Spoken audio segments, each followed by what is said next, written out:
Shalom Bapak Ibu.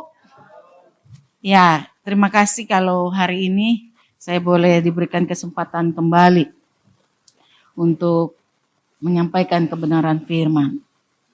Hari ini kita akan melanjutkan kembali minggu lalu itu tentang warisan iman, ya. Hari ini juga warisan iman, tapi yang kedua dari masih ada kelanjutannya. Tetapi hari ini dari bukan lagi ulangan, tapi dari Matius 22 ayat yang ke-34 sampai 40, ya. Masih ada kelanjutan karena ini berbicara tentang hukum, ya, hukum dua hukum kasih, ya. Ada yang pertama dan ada yang kedua. Jadi bagaimana Tuhan Yesus nanti kita akan pelajari Tuhan yang akan merangkum dua hukum dari hukum Taurat yang 10 itu dirangkum menjadi dua hukum saja, ya. Dan itu seluruh hukum Taurat itu tergantung itu di dalam dua hukum kasih itu. Mari kita buka ayat Alkitab kita Matius 22 ayat 34 sampai 40. Hukum yang terutama, ya. Lembaga Alkitab memberikan perikop hukum yang terutama. Ketika orang-orang Farisi mendengar bahwa Yesus telah membuat orang-orang Saduki itu bungkam, berkumpullah mereka. Dan seorang dari mereka, seorang ahli Taurat, bertanya untuk mencobai dia. Guru, hukum manakah yang terutama dalam hukum Taurat? Jawab Yesus kepadanya, kasihilah Tuhan Allahmu dengan segenap hatimu, dan dengan segenap jiwamu, dan dengan segenap akal budimu. Itulah hukum yang terutama dan yang pertama.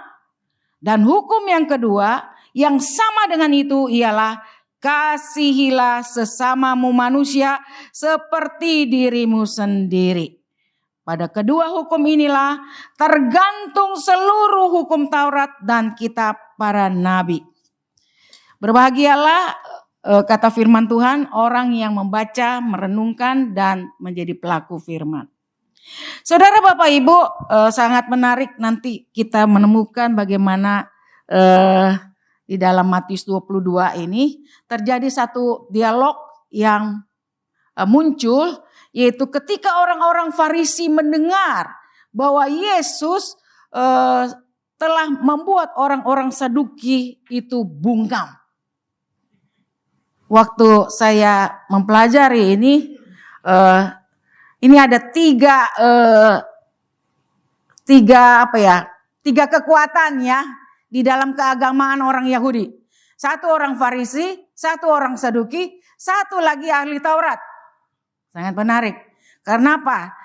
Karena mereka ini orang-orang hebat. Tiga kekuatan ini, ya, dari tiga orang-orang yang memiliki pengetahuan secara keagamaan orang Yahudi. Siapa sih itu orang ahli Farisi? Ya, mereka sudah bertanya jawab. Juga ada orang Saduki. Siapa juga itu ahli Taurat? Lalu kita bertemu bahwa orang Saduki sebelumnya itu sudah berargumentasi kepada dengan Tuhan Yesus itu tentang tentang kebangkitan orang mati, ya. Dia bertanya gitu, ya. Karena orang Saduki ini memang adalah orang sekte Yahudi yang terdiri dari kaum bangsawan yang mereka juga masuk di dalam golongan imam besar, ya. Dan mereka juga adalah orang-orang kaya pada umumnya, ya. Nah, kita melihat ketika orang Farisi mendengar bahwa Yesus membuat orang-orang Saduki itu bungkam tentang kebangkitan. Karena orang Saduki ini tidak percaya akan kebangkitan. Dia bertanya kepada Tuhan, Tuhan, kalau misalnya ada seorang perempuan punya 7 suami, suaminya itu 7, 7-7-nya mati, Lalu nanti di sorga itu siapa gitu yang menjadi suaminya gitu ya. Karena orang Saduki ini bertanya untuk mencobai ya, siapa gitu.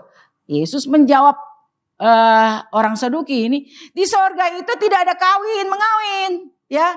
Jadi jangan berpikir sama seperti kelompok orang seberang ya. Nanti di sorga itu ada ditemanilah orang bidadari, 70 bidadari ya, yang cantik-cantik itu jadi menemanimu. Itu tidak ada seperti itu. Jadi di sorga tidak ada kawin mengawin dan tidak ada nanti 7 suaminya jadi suaminya di dia gitu ya, dari perempuan itu. Tidak ada ya. Jadi tidak ada kawin mengawin. Karena di sana nanti itu orang percaya, umat Tuhan yang sudah percaya masuk surga itu kerjanya itu seperti apa? Melayani Tuhan seperti malaikat ya. Bukan lagi kawin mengawin yang punya nafsu lagi seperti di dunia. Tidak. Saya pernah menulis satu tesis itu tentang, dulu ada satu Yohanes Rahmat. Saudara Bapak Ibu pasti tahu kalau ada penulis itu ya. Yohanes Rahmat ini sayang sekali, dia pikirannya sih bagus. Cuman sudah terlalu terlalu menjadi gila ya. Ahli teologi. Cuman kasihan gitu ya. Jadi dia menganggap nanti di sorga itu ada juga bisa jadi bisa mengecap. Di sorga itu bisa mengecap segala macam, ada rasa-rasa yang bermacam-macam gitu ya. Jadi itu berbeda sekali. Nah, ketika orang Saduki sudah dibungkam, lalu datang lagi ahli Taurat.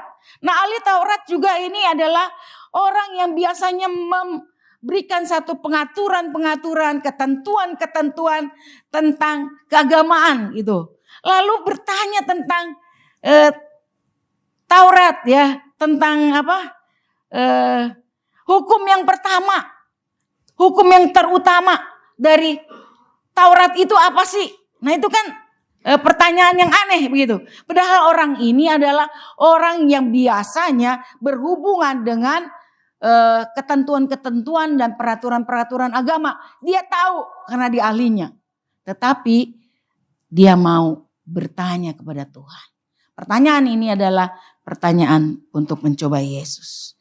Saudara, Yesus ditanya seperti itu, "Guru, hukum manakah yang terutama dalam hukum Taurat?" Jawab Yesus kepadanya, apa? "Kasihilah Tuhan Allahmu dengan segenap hatimu, dengan segenap jiwamu, dengan segenap kekuatanmu." Sama seperti Ulangan 6 yang minggu lalu ya. Jawabannya sama ya. Kasihi Tuhan Allahmu. Itu hukum yang pertama Bapak Ibu ya. Sama karena Tuhan itu Esa. Dia hanya satu-satunya. Tidak boleh ada yang lain. Hanya dia saja yang boleh disembah. Makanya kasihilah Tuhan Allahmu. Ya, tidak boleh ada yang lain. Tidak ada yang boleh menyandingkan seperti kalau orang Tionghoa itu punya patwa itu yin dan yang. Jadi keseimbangan antara yang baik dan yang jahat. Tidak ada ya. Di dalam kekristenan tidak ada setan atau iblis itu bisa menyetarakan dengan Tuhan Allah. Tidak ada.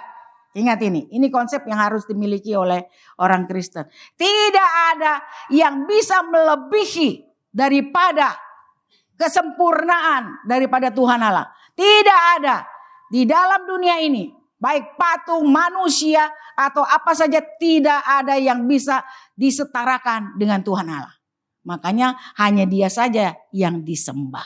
Makanya manusia harus memberikan kasih itu kepada Tuhan Allah dengan segenap hati, dengan segenap jiwa, dengan segenap kekuatan. Tidak boleh pilih-pilih. Hari ini aku mau mengasihi Tuhan karena di situ ada berkat. Hari ini aku mau mengasihi Tuhan karena di sana itu sumbernya.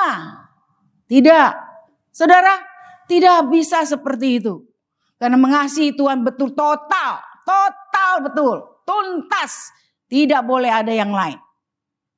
Hati kita harus bersih, murni, ya.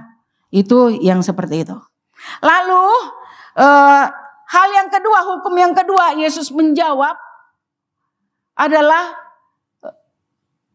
kasihilah sesamamu manusia. Nah, kasihi sesamamu manusia ini tadi kan kalau dari hukum Taurat 1 sampai yang ke berapa itu? 10 ya. Nah, itu 1 sampai ke 5 itu untuk Tuhan Allah. Dan 5 sampai ke bawahnya ke 10 itu adalah untuk sesamamu manusia, begitu ya. Jadi Tuhan ini merangkum itu, ya. Kasih Tuhan Allahmu, kasihilah manusia sesamamu. Saudara, saya mendengar satu kesaksian. Ini terjadi ya. Kalau saudara juga lihat di YouTube itu banyak. Orang-orang yang masuk di dalam dunia pelangi. Tahu ya? Tahu dunia pelangi? Ya? Halo. Ya? Ya, LGBT ya. Itu sebetulnya awal pertama dia bukan orang pelangi. Tapi karena dia mencari pekerjaan, dia tidak punya, sulit sekali. Mau jadi artis, dia pikir sama seperti rekam jejak para artis yang dahulu. Ada Olga, ada Ruben dari Sengsara dulu jadi artis. Lalu dia mau ke Jakarta, meninggalkan tanah Minang, lalu mau jadi artis. Saudara, apa yang ditemui? Dia bilang begini, aduh susah cari uang ya. Sampai jalan kaki masuk ke dalam dunia untuk dunia perfilman. Dia pikir mudah begitu. Sulit. Akhirnya nggak punya uang, uangnya habisan. Dari kampung dia bawa habis di Jakarta, nggak bisa punya apa-apa lagi. Lalu akhirnya dia masuk ke dalam dunia itu. Terpaksa dari temannya. Lalu setengah mati cari uang. Nggak berhasil kan? Habis-habisan kan? Inilah. Diajaklah dengan temannya. Ajak masuk. Mulailah masuk ke dalam dunia itu. Layani kakek-kakek tua. Kau dapat uang. Lebih mudah, instan. Betul gak? Iya. Ini tawaran loh. Tawaran dunia seperti ini. Orang yang dicari adalah anak-anak muda. Lihat foto ganteng, ya kan? Lihat akhirnya datangkan orangnya. Dia tampilkan juga anak muda. Padahal ini kakek. Opa-opa sudah 60 tahun. Saudara, dikasih uang besar awalnya. Sama seperti itu. Kasihan ini masuk dunia seperti ini. Tadinya bukan orang dunia pelangi. Tapi karena keadaan memaksa, dia lakukan itu. Jatuh di dalam dunia seperti itu. Saudara, saya mau ceritakan ini adalah ketika orang itu sudah mengeluh. Gak ada uang lagi, siapa yang mau tolong dia? Gereja juga gak bisa menolong. Berapa banyak mau menolong orang-orang datang. Kadang orang seperti ini. Aduh, masuk ke dalam dunia gereja setan katanya jauh lebih gampang katanya. Itu lebih gila lagi Bapak Ibu. Karena komunitas daripada gereja yang mereka sebut gereja setan itu lebih menawarkan lagi Bapak Ibu. Komunitas orang-orang yang menyembah setan itu. Jadi gak perlu lagi kamu ini. Kalau dikeluhkan, gak punya uang ini, gak punya ini, gak punya ini. Mereka lebih banyak membantu dari anggota-anggotanya itu. Dari pentolan-pentolan itu ya. Pejabat-pejabatnya itu ya. Itu lebih rela mengeluarkan uang untuk menolong. Kalau ke gereja, yang benar gereja benar asli, itu siapa yang mau tolong? Orang gereja malah curiga dulu. Tidak membiarkan itu. Jadi kasih kepada sesamamu manusia ini betul-betul Tuhan mau ajarkan. Bagaimana menolong. Walaupun misalnya ada orang yang membutuhkan 200, 300 itu mereka kumpulkan. Tapi kalau di gereja tidak. Kadang orang datang beribadah itu mau mendapatkan sesuatu. Bukan hanya firman yang mau didapatkan, dia juga mau mendapatkan berkat yang lain. Saudara, kumpulan orang-orang gereja, kumpulan orang-orang percaya seharusnya adalah mengasihi sesama. Jadi mereka mengeluhkan, komunitas daripada gereja setan itu jauh lebih bagus katanya. Tapi begitu iming-iming pertama, setahun, 2 tahun, 3 tahun, bawa jiwa dapat uang, bawa jiwa 1.500, bawa lagi, dapat lagi, bawa lagi, dihitung total seperti itu. Itu karena mereka punya sponsor besar. Karena mereka menyembah setan. Saudara, gereja bagaimana? Ini tantangan bagi gereja. Karena banyak orang susah sekarang ini. Mengeluh terus menerus. Aku ini gak tahu ini manusia atau bukan. Tapi bagaimana sesamaku menghindari aku. Menjauhi saya. Ini kasih sesama, mengasihi sesama manusia. Saudara, padahal pada kedua hukum kasih ini tergantung seluruh hukum Taurat itu. Jangan ada padamu Allah lain. Orang percaya menyembah Tuhan. Tapi prakteknya mengasihi sesama tidak. Hal ini yang membuat kadang orang bertanya-tanya. Masihkah gereja Tuhan melaksanakan dan mengerti, memahami arti sesamaku? Mungkinkah misalnya dari gereja, saya melihat di tempat lain ya, pelayanan di tempat lain, itu satu kali, dia nggak tiap minggu ya, tapi sebulan sekali anggota jemaatnya itu urunan.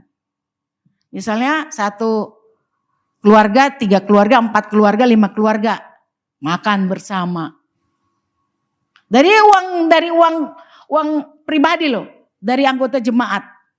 Saya tanya, ini tiap minggu? Enggak, Bu. Terus kalau misalnya itu ada yang diberkati Tuhan, itu kumpulkan uang. Terus berapa keluarga, lalu makan bersama, dibuat. Itu mengasihi loh. Waktu Yesus memberikan makan 5.000 orang, itu juga dia hatinya tergerak dengan belas kasihan. Mereka ikut Yesus bersama-sama. Dari mana, dari kampung mana, tergerak. Jadi waktu memberikan makan, ya berikan makanan yang dia perlukan. Terus ada yang berkata, Bu, kalau kasih makanan terus gak ada habisnya. Hanya habis di perut, buang ke WC.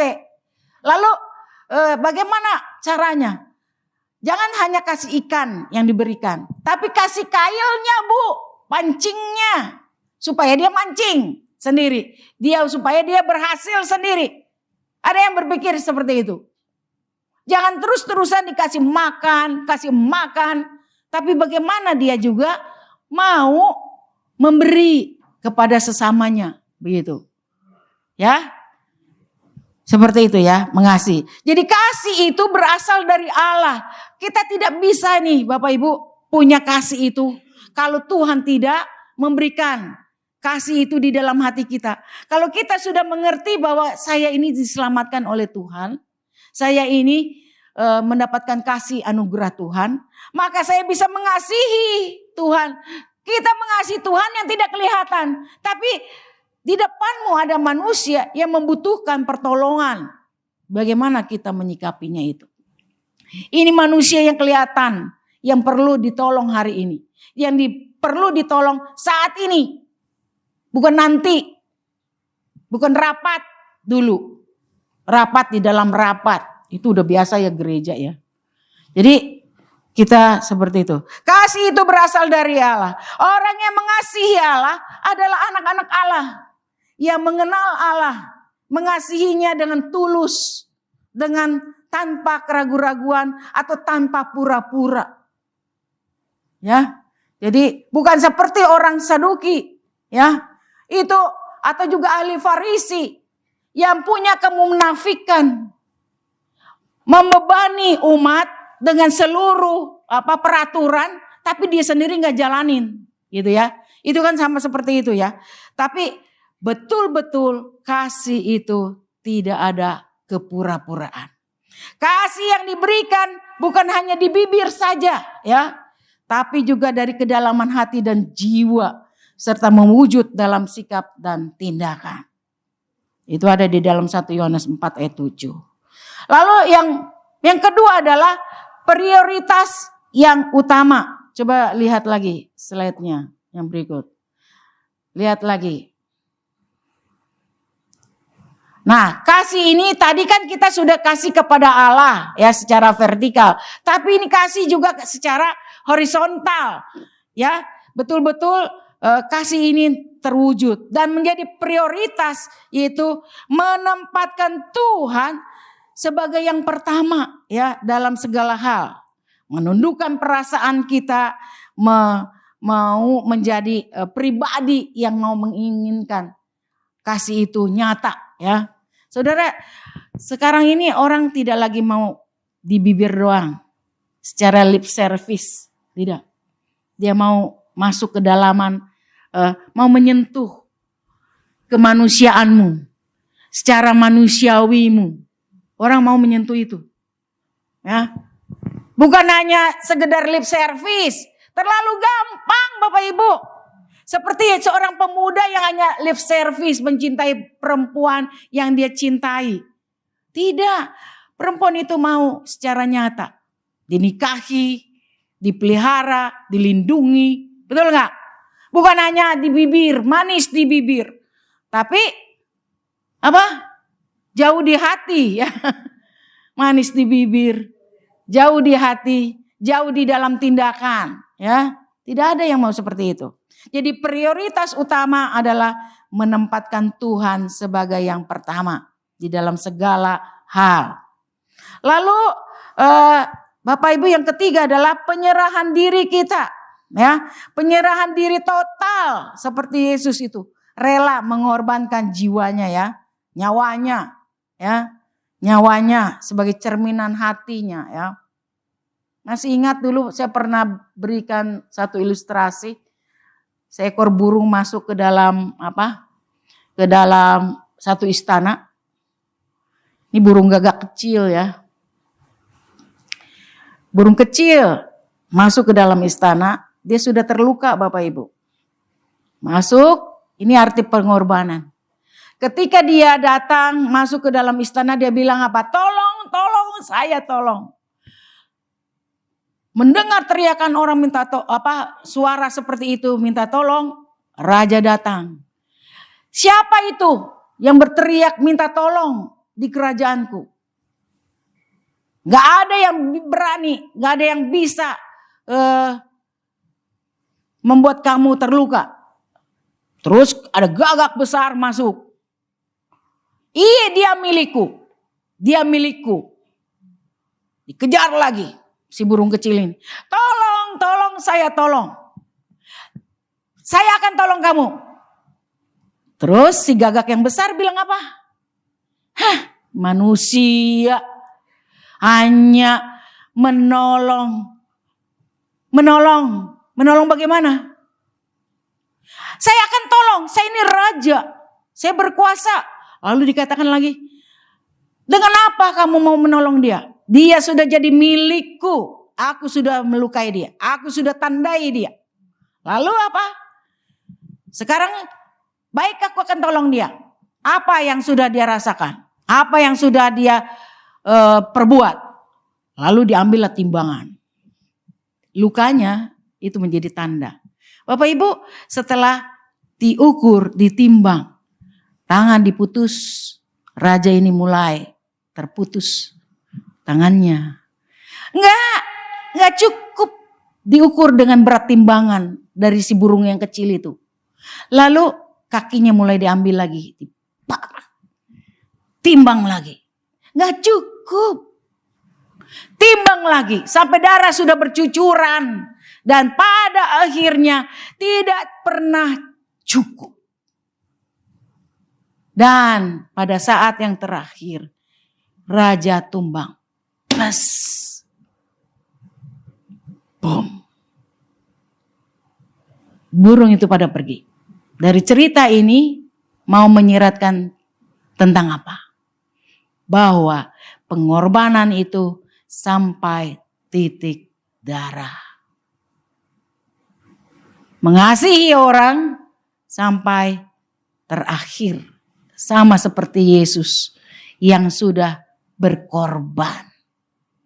Mati di atas kayu salib. Bisa gak kita mengasihi sesama kita? Saya suka lihat itu orang suka ditawarkan, tolong Bu saya nggak punya ini. Terus tiba-tiba ada orang yang syuting dari kejauhan, ditolong apa enggak, ya kan? Minta ini Bu, saya nggak punya susu, saya nggak punya ini Bu. Pertanyaan yang aneh-aneh, dia ceritakan yang aneh-aneh. Tapi dari jauh udah di syuting nih. Dilihat, disorot. Ditolong enggak nih? Tolong enggak ini? Tolong enggak ini? Itu adalah satu gambaran zaman ini orang apakah masih peduli? Peduli enggak dengan sesama? Hal yang kecil, Bapak Ibu. Hal yang kecil. Dua arah kasih ini. Kasih kepada Allah. Tapi juga diwujud nyatakan. Kasih kepada sesama. Jadi seluruh hukum Taurat itu tergantung kepada dua hukum kasih ini. Iman yang sejati memiliki kasih kepada Allah, tapi juga sesama itu berjalan seimbang. Berjalan seimbang Bapak Ibu. Dunia ini butuh kasih, ya kan? Butuh kasih Bapak Ibu. Anak yang menderita disiksa sama orang tua karena orang tuanya gila. Karena orangnya tidak memiliki kasih. Dia pukulin anaknya habis-habisan. Anaknya menderita. Orang tua juga menderita. Karena dulu latar belakang yang tidak baik. Jadi kasih ini betul-betul mau dirasakan oleh orang muda, orang tua. Semuanya membutuhkan kasih. Ingat bahwa kasih itu hanya dari Allah. Lalu yang terakhir adalah kalau kita mengasihi Allah dan mengasihi sesama, itu mengendalikan pikiran kita. Mengisi pikiran itu dengan hal-hal yang berkenan kepada Tuhan. Bapak Ibu, kita sering menjauhkan, melupakan baca firman setiap hari. Kita meremehkan, padahal firman itu memberikan kita kemampuan untuk menjalani hidup ini. Ya, ada orang yang butuh pertolongan saat banjir. Ya, kita berdoa mungkin satu kali, Tuhan aku mau berdoa, aku mau menolong orang hari ini. Tiba-tiba Tuhan berikan aja itu orang datang dari mana, minta pertolongan kepada kita. Nah itu kalau doa kita itu betul-betul mau dipakai Tuhan secara luar biasa, kita bisa membantu. Benar gak? Benar Bapak Ibu. Ada yang kebanjiran, kebakaran, ada yang membutuhkan hari ini. Tidak bisa besok, tidak bisa lusa, tidak bisa hari Minggu atau hari apa saja. Jadi kasih Allah itu mendorong kita betul-betul untuk mengasihi tanpa batas. Bisa gak kita ini seperti itu? Ya. Bisa gak? Menjadi pertanyaan. Maukah kita hari ini mau membantu? Mau menjadi anak Tuhan yang mengasihi berarti rela berkorban. Kasih bukan hanya sekedar kata-kata tetapi tindakan nyata. Korintus menyebutkan secara sempurna kasih itu seperti apa? Dia mengalir ke dalam darahmu. Bukan seperti tong kosong yang nyaring bunyinya. Bukan seperti genderang yang nyaring terdengar. Tapi tidak ada wujud nyatanya. Tidak ada tindakan nyatanya. Bapak Ibu, dunia membutuhkan orang yang sudah mengenal kasih Allah. Sehingga bisa menjadi penyalur kasih Allah itu. Jangan memperkaya dirimu, ya. Kalau dirimu banyak uang, sisihkanlah untuk orang lain. Ada yang bisa kamu sisihkan, ya Bapak Ibu. Saya bukan hanya ngomong begini saja Bapak Ibu. Kadang kita mau mengerjakan sesuatu, memberikan sesuatu tanpa nama kita. Lewat orang lain. Kasih dia ya. Kasih dia. Lewat orang lain. Kita bukan cari nama. Tapi membantu itu dengan tulus. Dengan sukarela. Dengan rela berkorban. Itu yang Tuhan mau. Kadang kan zaman sosmed ini sedikit saja baru membantu, fotonya di mana-mana, betul gak? Aduh Tuhan, saya ini sudah kenyang kalau melihat kayak gitu. Kenyang. Kasih hanya bantuan sedikit saja, fotonya sudah kelihatannya wow. Padahal zaman sosmed ini bermacam-macam. Ya, punya motivasi yang bermacam-macam. Jadi Tuhan mau kembalikan kita kepada kasih yang mula-mula. Ya, kasih yang mencintai sesama, yaitu untuk memuliakan Allah. Ya, bukan mencintai istri orang, bukan mencintai suami orang, ya, bukan mencintai sesama jenis, bukan, ya. Bukan, tetapi kasih yang memuliakan Tuhan. Kasih yang benar-benar nyata ini ya. Masuk ke dalam sendi-sendi daripada orang yang mau kita kasihi. Betul-betul menolong dia, melepaskan dia. Ya, kiranya firman Tuhan pada hari ini menjadi nyata di dalam wujud kasih itu. Ya, bukan seperti orang Saduki yang punya kemunafikan, bukan seperti orang ahli Farisi yang sering ditegur oleh Tuhan Yesus. Kamu munafik, kamu mencuri kemuliaan Tuhan. Kamu. Oh Tuhan, kalau kita mendengarkan daripada teguran Tuhan Yesus itu di dalam orang-orang yang hidup di dalam keagamaan, itu ngeri. Karena apa? Tanggung jawab. Kita yang melayani Tuhan, Tuhan tuntut dengan lebih daripada orang awam. Betul ya? Iya. Jadi inilah hari ini biarlah kita betul-betul punya hukum kasih, yaitu 2 hukum kasih ini. Kasih kepada Allah dan kasih kepada sesama manusia diwujud nyatakan dalam tindakan kita. Amin.